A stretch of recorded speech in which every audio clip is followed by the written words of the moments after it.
क्या हाल है दोस्तों, welcome to learning lad Hindi YouTube channel. इस वीडियो में हम लोग ये देखेंगे कि कैसे हम लोग एक स्ट्रक्चर पॉइंटर को एक स्ट्रक्चर का मेंबर बना सकते हैं। प्रीवियस ट्यूटोरियल में हमने देखा है कि कैसे हम लोग एक स्ट्रक्चर के वेरिएबल को एक स्ट्रक्चर का मेंबर बना सकते हैं और इसे हम लोग नेस्टेड स्ट्रक्चर कहते हैं, इसके बारे में हमने देखा है। तो यहाँ पे हम लोग एक स्ट्रक्चर पॉइंटर को स्ट्रक्चर का मेंबर बनाएंगे।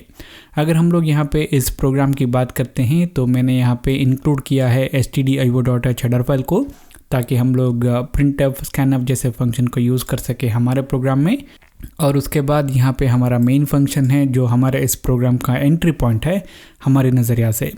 उसके बाद यहाँ पे मैंने दो स्ट्रक्चर को डिफाइन किया है। पहला स्ट्रक्चर है एड्रेस, इसके अंदर दो मेंबर्स है।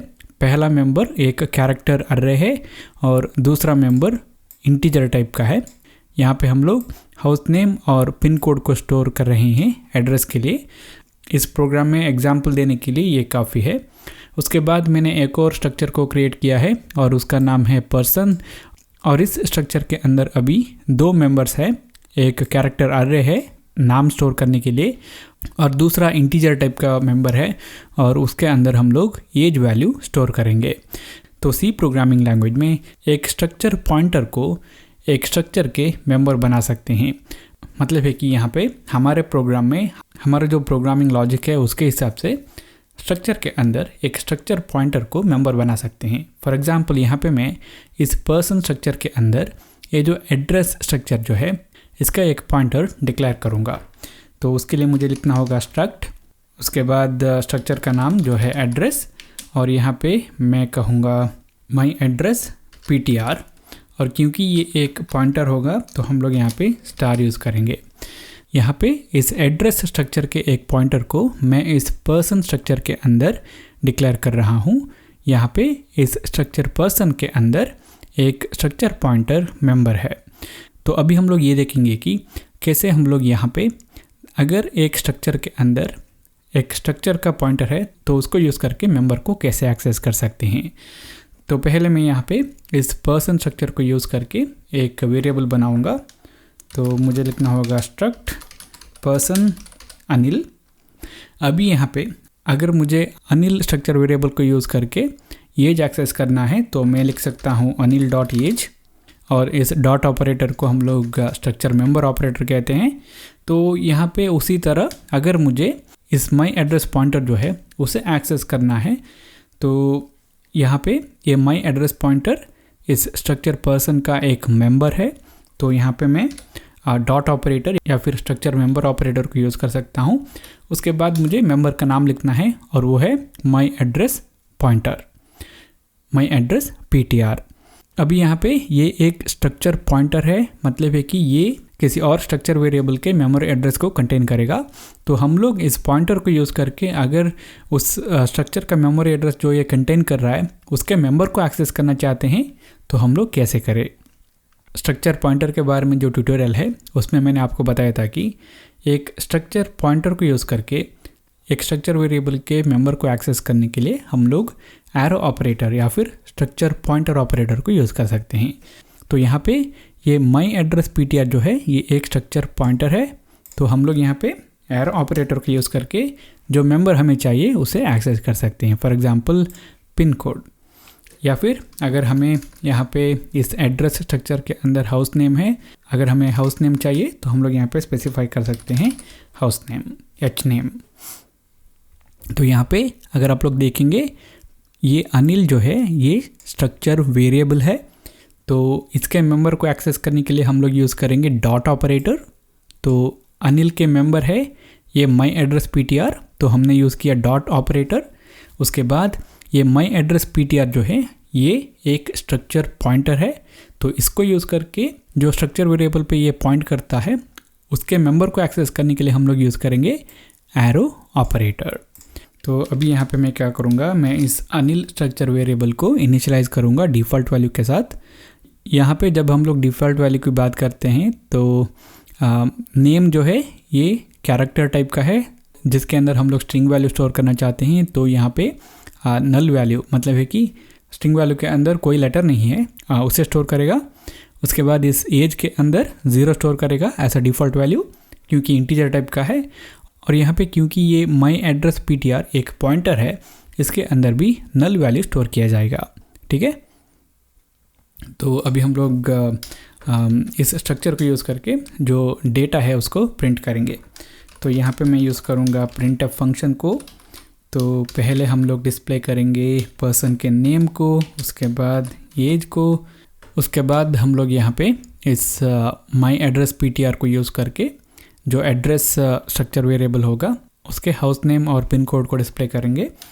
हाउस नेम एक स्ट्रिंग वैल्यू है और पिन कोड एक इंटीजर वैल्यू है। तो हम लोगों को यहाँ पे वैल्यू देना है।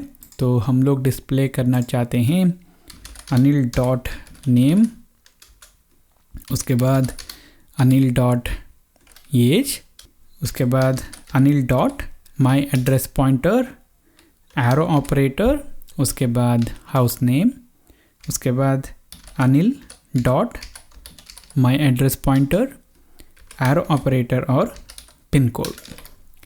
ठीक है, अभी हम लोग इस प्रोग्राम को रन नहीं कर सकते क्योंकि जब हम लोग हमारे स्ट्रक्चर वेरिएबल को इस तरह इनिशियलाइज करते हैं डिफ़ॉल्ट वैल्यूज़ के साथ, तो ये माई एड्रेस ptr ये जो पॉइंटर है इसके अंदर नल वैल्यू स्टोर किया जाता है। तो उस नल पॉइंटर को यूज़ करके हम लोग मेंबर को एक्सेस नहीं कर सकते क्योंकि पॉइंटर के अंदर किसी भी स्ट्रक्चर वेरिएबल का एड्रेस नहीं है। तो यहाँ पे मैं क्विकली एक एड्रेस वेरिएबल को क्रिएट करता हूँ। तो यहाँ पे इस अनिल वेरिएबल को क्रिएट करने से पहले मैं यूज़ करूँगा स्ट्रक्ट एड्रेस, उसके बाद मैं कहूँगा addr, हम लोग कोई भी नाम दे सकते हैं वेरिएबल के लिए, और यहाँ पे वेरिएबल को इनिशियलाइज करेंगे और यहाँ पे पहले हाउस नेम और पिन कोड देना है। तो यहाँ पे मैं कहूँगा हाउस नेम मडामक्की और पिन कोड हम लोग देंगे 576212। अभी हम लोग क्या कर सकते हैं, ये जो अनिल स्ट्रक्चर वेरिएबल है इसके मेंबर, ये जो स्ट्रक्चर पॉइंटर है माई एड्रेस ptr, इसके अंदर हम लोग इस एड्रेस स्ट्रक्चर वेरिएबल का मेमोरी एड्रेस स्टोर कर सकते हैं। तो हम लोग लिखेंगे Anil dot my address ptr is equal to address of addr। ठीक है, तो अभी यहाँ पे ये पॉइंटर के अंदर कुछ वैल्यू है तो हम लोग यहाँ पे उसको एक्सेस कर सकते हैं। उस पॉइंटर को यूज़ करके जो स्ट्रक्चर वेरिएबल का एड्रेस वो कंटेन कर रहा है उस वेरिएबल के मेंबर को एक्सेस कर सकते हैं। तो हम लोग यहाँ पे इस अनिल स्ट्रक्चर वेरिएबल को भी यहीं पे इनिशियलाइज करेंगे। तो यहाँ पे मैं नाम दूंगा अनिल, उसके बाद यहाँ पे मैं एज वैल्यू दूंगा 30। तो अभी अगर मैं इस प्रोग्राम को रन करता हूँ तो आप लोग देख सकते हैं अनिल 30 मडामक्की 576212। अगर हम एक स्ट्रक्चर पॉइंटर को एक स्ट्रक्चर का मेंबर बनाते हैं तो अब फ़ायदा क्या है। अभी हम लोग यहाँ पे क्या करेंगे, एक और स्ट्रक्चर वेरिएबल को क्रिएट करेंगे इस पर्सन स्ट्रक्चर को यूज़ करके। तो हम लोग कहेंगे स्ट्रक्ट पर्सन अमूल और यहाँ पे इनिशियलाइज करेंगे, यहाँ पे वैल्यूज़ हो जाएंगे अमूल, अमूल्या, और उसके बाद एज 24 जो भी वैल्यू है वो।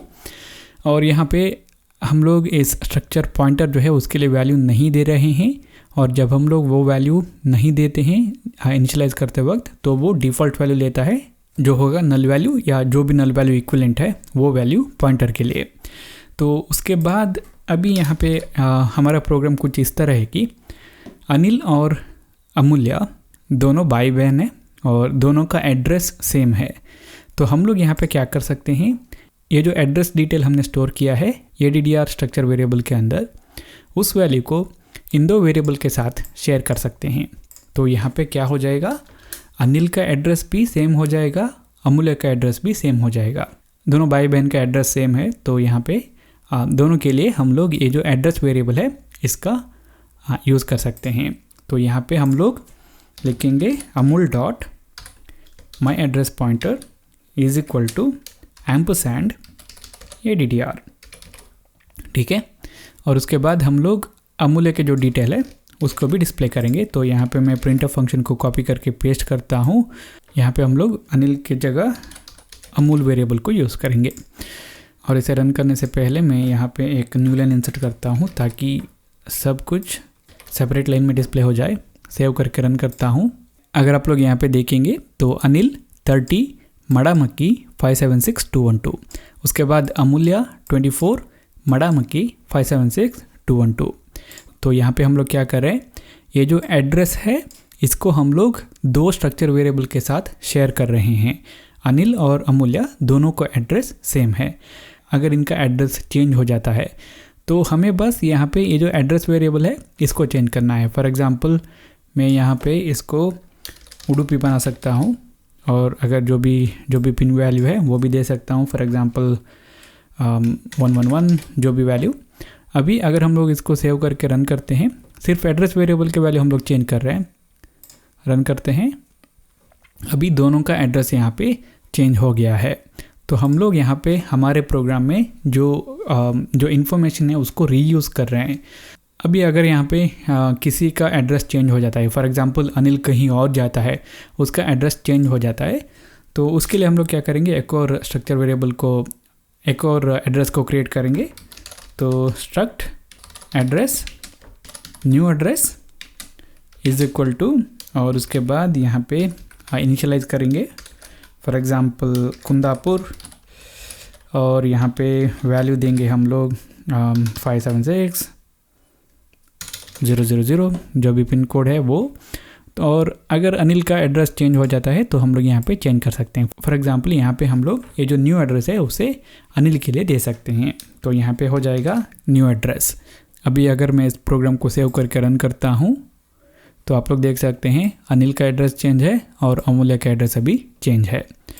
अभी हम लोग एक और बात देखेंगे, वो है कि अगर हम लोग इस एड्रेस को, इस स्ट्रक्चर वेरिएबल को क्रिएट करते वक्त ही, डिक्लेयर करते वक्त ही इनिशियलाइज करना चाहते हैं तो वो भी कर सकते हैं। क्योंकि यहाँ पे अगर आप लोग इस स्ट्रक्चर को देखेंगे, पर्सन स्ट्रक्चर डेफिनेशन देखेंगे, तो हम लोग यहाँ पे एक एड्रेस स्ट्रक्चर टाइप के वेरिएबल का मेमोरी एड्रेस दे सकते हैं।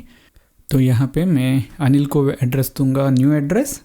हमें यहाँ पे ये जो न्यू एड्रेस स्ट्रक्चर वेरिएबल है उसका मेमोरी एड्रेस लेना है, क्योंकि यहाँ पे स्ट्रक्चर पॉइंटर है, ठीक है। उसी तरह अमूल्य के लिए भी हम लोग यहाँ पे एड्रेस वेरिएबल जो है उसका वैल्यू दे सकते हैं। मैंने यहाँ पे वेरिएबल को नाम दिया था ADDR, ठीक है। अभी हम लोग इन दो लाइन को रिमूव कर सकते हैं क्योंकि हमने ऑलरेडी एड्रेस दे दिया है वेरिएबल्स को डिक्लेयर करते वक्त। अभी अगर मैं इसको रन करता हूँ तो सेम रिज़ल्ट आएगा, ठीक है। तो इस तरह हम लोग हमारे प्रोग्राम में एक स्ट्रक्चर पॉइंटर को दूसरे स्ट्रक्चर का मेंबर बना सकते हैं और इस तरह हम लोग इसको यूज़ कर सकते हैं। अगर आपको ये वीडियो अच्छा लगा तो लाइक कीजिए, अच्छा नहीं लगा तो डिसलाइक कीजिए। अगर आप लोग कुछ कहना चाहते हैं तो कमेंट कीजिए। इसी तरह के और वीडियो देखने के लिए मेरे इस चैनल पे सब्सक्राइब कीजिए। इस वीडियो को देखने के लिए बहुत बहुत शुक्रिया। मैं आप लोगों को नेक्स्ट वीडियो पे मिलूँगा।